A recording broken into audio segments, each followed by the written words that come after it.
Hello everyone, very good morning, जय हिंद। कैसे हैं आप लोग? इंटरव्यू टेक्निक को थोड़ा डिटेल में आज समझने की कोशिश करते हैं। बहुत सारी कंफ्यूज्ड सिचुएशन बन गई है एक्चुअली। अगर आप देखेंगे तो यूट्यूब पे फॉर सम रीजंस इसका इंटरप्रिटेशन बहुत ही अलग कर दिया गया है। जो रिक्वायरमेंट है वो कुछ और है, जो इंटरप्रिटेशन है वो कुछ और बताया जा रहा है।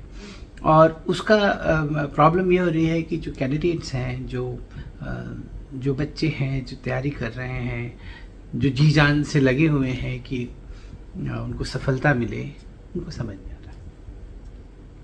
जैसे कि मैं एक इंटरव्यू अभी देख रहा था, एक इंटरव्यू साहब ले रहे थे, वो बड़ी इस तरह के सवाल पूछ रहे थे जिसका एसएसपी टाइप के इंटरव्यू में कोई रोल हो ही नहीं सकता है।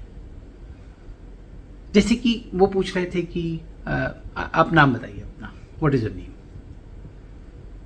ऐसे सवाल नहीं होते हैं इंटरव्यू में। इंटरव्यूअर को पता होता है आपका नाम क्या है। He has your whole biodata is there, PIQ में सब लिखा हुआ है। और उसने, आप जब उसके पास आए हैं उसके पहले उसने एक तरह से आपका एक मेंटल मेकअप उसने बना लिया होता है। तो वो आपसे ऐसे सवाल क्यों पूछेगा, आपका नाम बताइए। और अगर आपने अपना नाम बताया, मान लीजिए मेरा नाम X है या Y है, Z है, तो अब वो पूछने लगे कि ठीक है X का मतलब बताओ। ये इसका कोई एसेंस है ही नहीं अगर हम साइकोलॉजिकल इंटरव्यू की बात करें तो।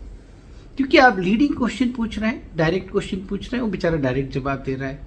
जब डायरेक्ट क्वेश्चन पूछेंगे तो डायरेक्ट जवाब ही आएगा। जैसे कि मैं पूछूं कि पाकिस्तान की राजधानी क्या है, तो एक ही आंसर आ सकता है उसका। उसमें कोई आपका वेरिएशन हो ही नहीं सकता है, बिकॉज वो तो फैक्ट है। और फैक्ट को जानने के लिए इंटरव्यू डिजाइन नहीं है। ये इंटरव्यू बहुत ज्यादा क्या, हर तरह से साइकोलॉजिकल है।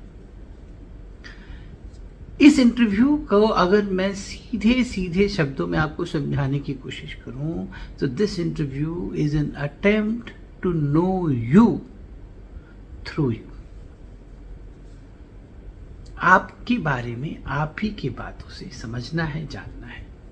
मैं आपके बारे में तब तक नहीं समझ सकता जब तक आप अपने बारे में खुल के नहीं बोलेंगे।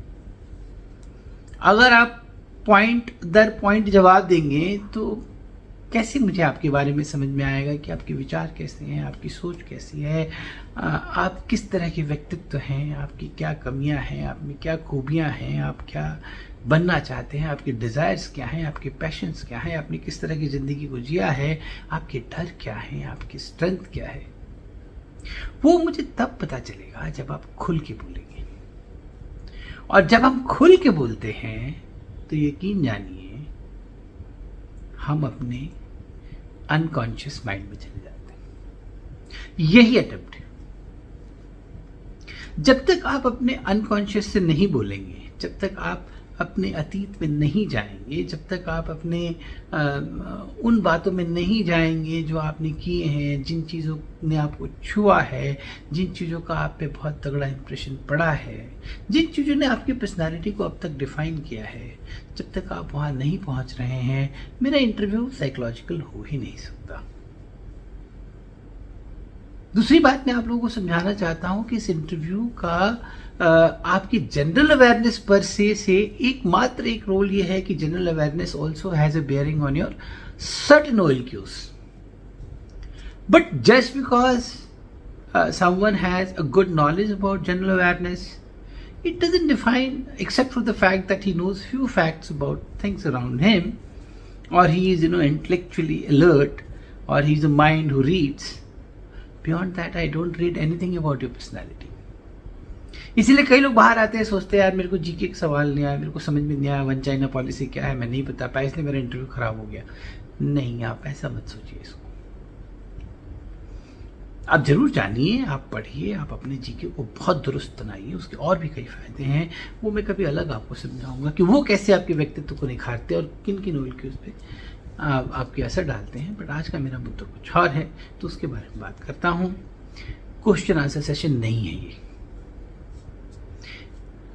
दूसरी बात, जो इंटरव्यू ले रहे हैं लोग यूट्यूब में जिस तरह का दिखा रहे हैं कि वो जो बंदा है वो एकदम हावी हो गया है इंटरव्यूअर उस पर, उसको डरा रहा है। ऐसा नहीं है, डराने का तो इसमें कोई स्कोप ही नहीं है। अगर मैं आपको डरा दूंगा तो मैं आपको कैसे आपके अतीत में ले जाऊंगा? जब तक आप मेरे से कंफर्टेबल नहीं हैं, जब तक आप बहुत कंफर्टेबल मेरे से नहीं हो जा रहे हैं, जब तक आप मुझे अपना दोस्त नहीं समझ रहे हैं, आप मुझसे खुल के बात नहीं करेंगे। आप गार्डेड रहेंगे, आप एक शेल में रहेंगे, आप थोड़ा थोड़ा खुलेंगे। वो इंटरव्यू फिर वो रूप ले ही नहीं पाएगा। वो एक actually this interview should be more और लेस लाइक अ कन्वर्सेशन। एक बातचीत का एक ऐसा सिलसिला बनाना है जिसमें ज़्यादातर जो वाक्य हैं वो आप बोल रहे हैं, यहां तक कि आप 90-95% समय आप ही बोल रहे हैं। इंटरव्यूअर बस 5% आपको इनपुट देता है, आप ही की बातों को आप रखता है और आप फिर बोलने लग जाते हैं और आप बोलते रहते हैं और बोलते बोलते बोलते अपनी ही बातों में आप गुम हो जाते हैं। और आप अपनी बातें सुन रहे हैं, बोल रहे हैं, अपनी बातें सुन रहे हैं अपने बारे में, और तब आप यकीन जानिए आप अपने अनकॉन्शियस में चले जाते हैं, आप खुल के बताते हैं। तो पहली बात तो ये है कि ये ना डराने वाला सिलसिला है, ना ये क्वेश्चन आंसर सेशन है, ना ये लीडिंग क्वेश्चन है। कई इंटरव्यूअर, सो कॉल्ड इंटरव्यूअर जो भी हैं, ये बोलते हैं कि आप अपनी स्ट्रेंथ बताइए। ऐसे डायरेक्ट क्वेश्चन से स्ट्रेंथ नहीं समझ में आएगी भाई। स्ट्रेंथ तो निकालनी है आपकी बातों से। आप अपनी वीकनेस बताइए, अपने फियर्स बताइए। इस तरह के सवाल एक तरह से वर्जित है। बात करनी है आपसे तो सबसे पहले आपको मुझे कंफर्टेबल कर देना है। आप जितने कंफर्टेबल होंगे उस कन्वर्सेशन में, आप उतना अच्छा होगा। कई लोग सोचते हैं कि ठीक है मैं तो अपने कॉन्शियस माइंड से जवाब दूंगा, तो अब जैसे सवाल कुछ भी आया तो मैं एक लाइन में जवाब कट कर दूंगा। Why couldn't you get computer science? Because sir I didn't get marks. आपने वहां पे कन्वर्सेशन को बंद कर दिया। तो अब क्या हुआ? इंटरव्यूअर क्या करेगा फिर? आप बंद कर रहे हैं कन्वर्सेशन, आप जाना ही नहीं चाह रहे हैं, आप खुलना ही नहीं चाह रहे हैं, तो वो भी आपकी इंटरव्यू को बंद कर देगा या वहां की बातें करेगा। इसीलिए अगर कोई भी ये सोचता है या आपको सिखाता है कि आप प्रिपेयर करके जाओ, ओपन मत करो, गलत सिखा रहा है आपको। आपको खुल के बोलना है, कोई और दूसरा स्कोप है ही नहीं। अगर आप सोचेंगे कि मैं गार्डेड रहूंगा, मैं एकदम कॉन्शियस माइंड से जवाब देता रहूंगा, आंसर दूंगा क्वेश्चन के प्रिपेयर्ड वाले, आप बहुत बड़ी गलती कर रहे हैं। ये आपको एक अच्छा मौका मिला है, आप इस लेवल पे आए हैं कि हो सकता है कि after this interview and after this process you achieve your dream. आप उसको क्लोज क्यों कर रहे हैं? खुल के बोलना ही पड़ेगा। खुल के बोलने के लिए आपको अपने बारे में खुल के समझना और जानना पड़ेगा। कई बच्चों के मन में वहम होता है कि मान लीजिए मेरे एकेडमिक ठीक नहीं है तो मैं क्या करूं? अरे कुछ मत कीजिए भाई, एकेडमिक ठीक नहीं है तो क्या हुआ? मैं आपको एग्जांपल देता हूं। एक बच्चे के मैथ्स में सिर्फ 30 या 33-35 नंबर्स आए थे 12th में, बट उसके बाद उसने बीटेक किया, उसने कंप्यूटर साइंस कैसे भी लिया पता नहीं। He got into a college. From there he worked very well. उसका CGPA बहुत अच्छा आया, उसको कैपजेमिनी में नौकरी मिल गई। तो अब उस 33 मार्क्स से क्या उसको अफेक्ट कर रहा है क्या उसके एकेडमिक करियर को? नहीं कर रहा है। खाली इसलिए सेटबैक पे चले जाना कि मेरा एकेडमिक्स ठीक नहीं था, बहुत ही गलत है। हर जीवन के हर पड़ाव पे हर किसी को सेटबैक्स मिल सकते हैं। आप उनको कैसे उनको बाउंस बैक करते हैं, उस सिचुएशन से कैसे निकलते हैं, वो ज्यादा इंपॉर्टेंट है। दूसरी इंपॉर्टेंट बात इंटरव्यू टेक्निक में ये समझने की है कि जो आपके लिए सही है वो दूसरों के लिए सही नहीं है। ये एकदम पर्सनालिटी बेस्ड है।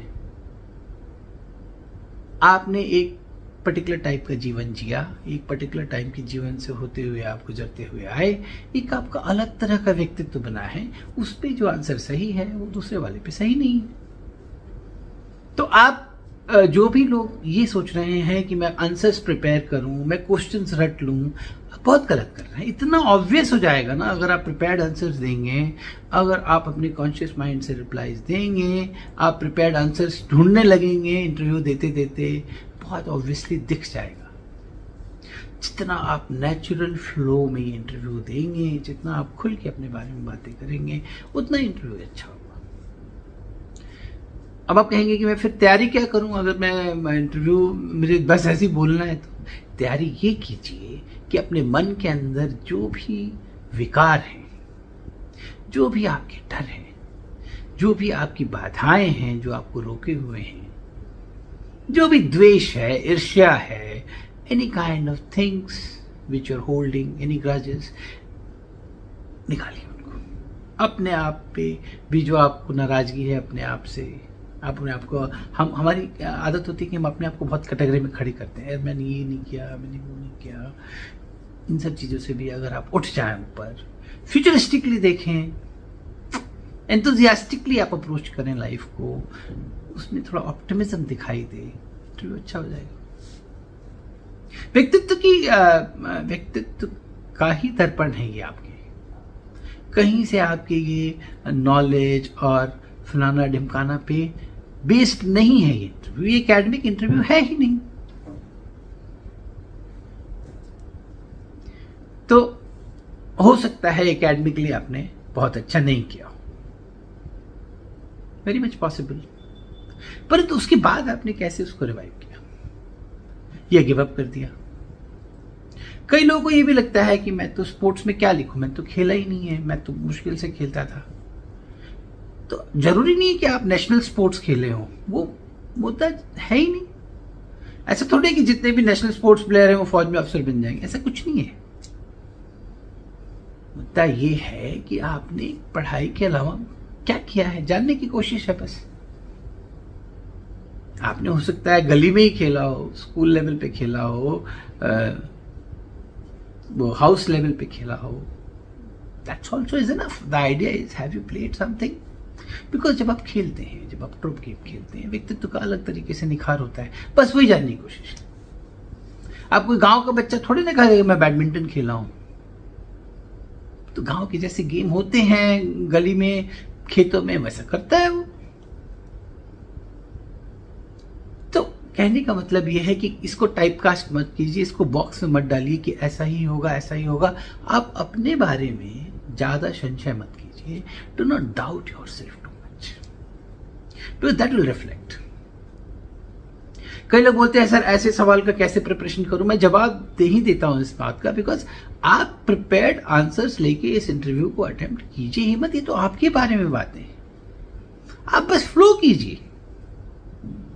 Then like sir, I got in class 10, I got 92% marks. In class 12, I got 88% marks. Then sir, I appeared for IIT mains. I couldn't make it for some reasons. I didn't get a good rank, but I got a good college nearby. I entered the college. I got mechanical. Mechanical, sir, I realized I need to work a little hard. So I decided I'll prepare for GATE exam and started preparing for GATE exam from the second year onwards.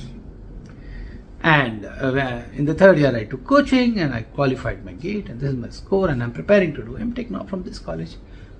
That's all. अब इसमें क्या तैयारी करनी है बताइए? So I have never been a very good sports person, but I played casually. I played at school level, sports level, this level, that level.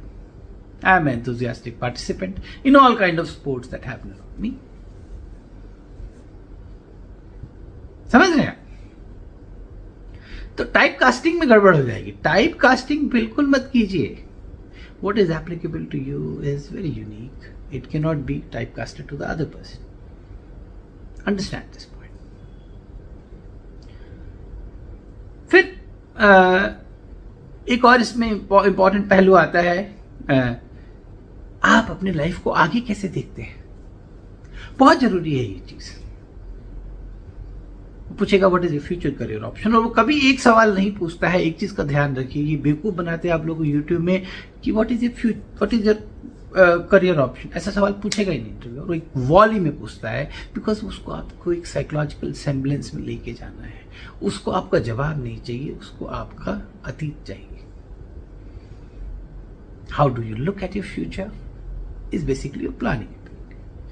तो अगर आप कहते हैं कि sir now I am preparing for CGL examination and I am doing well, I have cleared prelims, I am preparing for mains, it means there is something that you are doing and you know what you are doing.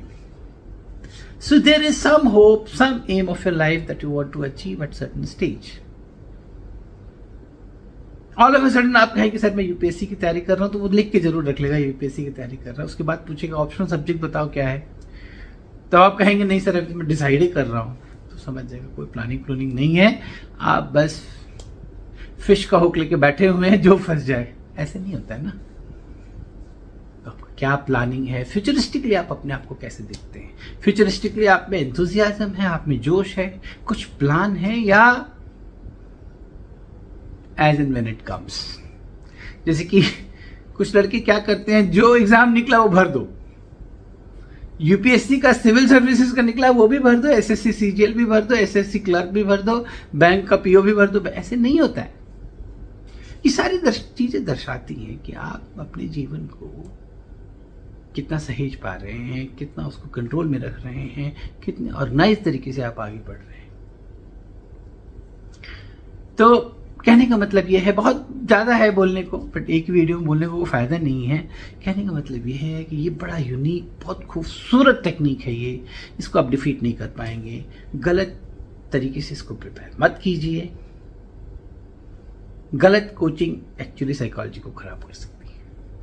किसी सवाल का जवाब मत तैयार कीजिए.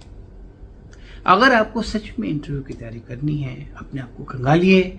जितने आपके अंदर इश्यूज बर्निंग है, जितनी चीजें आपको होल्ड बैक कर रही हैं, जितनी चीजें आपको परेशान कर रही हैं, उनको अगर आप निकाल पाए अपने जहन से, अपने सिस्टम से, इकोसिस्टम से फ्लश कर पाए, you will prepare well for this interview.